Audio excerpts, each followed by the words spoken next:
Okay, Liverpool has a problem, a big one, the ocean. Increasingly, it is consuming parts of this coastal town. Blame rising sea levels and stronger storms. It all means Water Street is, well, underwater. The Tourism Bureau becomes an island. Welcome to Liverpool. The bank sometimes has its own riverbank. And at the Memories Cafe, they have bad dreams every time there's a storm in the forecast. How high will the water come? The water will come all the way up to where we make coffee. And what are you feeling when you see that? Panic. Here's the thing. You think it's bad now? Consider the recent findings of some scientific reports on climate change.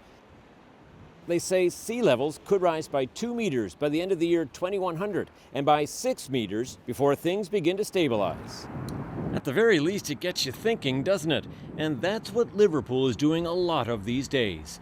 The seawall, and of course, once that breaches... David Bagley is the local mayor.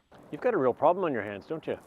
Well, many locations in Nova Scotia have the same problem. We're dealing with it to the best of our ability, and we're hoping to do it right. Now, this town meddled with nature before, and it actually made things worse. Up the street, on higher ground, at the town's museum, there's evidence of that. Well, I just wanted to show you something. This is a photograph from the late 1800s, showing what the waterfront used to look like. But those piers aren't there anymore. They infilled that area? They infilled it about in the early 1950s. Seemed like a good idea at the time, I guess. Well, it certainly created a lot of land, but it also created a problem. Like the problem of how to handle all that bulging water that now has less of a place to go. So how does Liverpool fix that? Okay, so put that on and... That's where virtual reality technology comes in.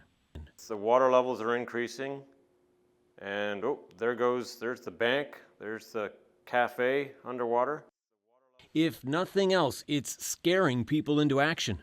Wow. There you're probably at about a 3-meter water level. Tim Webster heads up the geomatics research team at Nova Scotia Community College. I mean, many people are startled. Of course, people want to know, where is my house? Am I vulnerable? How bad can it get? And there's a double whammy here, something called subsidence, dating back to the Ice Age. Once that ice melted, sea levels rose, of course, but actually we're still subsiding. And for example, Halifax, when we compare it to the center of the continent, we're subsiding at about 16 centimeters a century. So we have relative sea level that's actually rising higher than the global numbers. So Liverpool is sinking. That's right, not just Liverpool, but essentially all of Nova Scotia. Back on the Liverpool waterfront, the community hired consultants. But here's the problem. The town can't afford to follow all their advice. And they range anywhere from building a proper seawall, raising the parking lot, demolishing buildings and relocating. It is the growing dilemma for coastal communities, because when it comes to sea level rise, things are going to get worse before they get better. Tom Murphy, CBC News, Liverpool, Nova Scotia.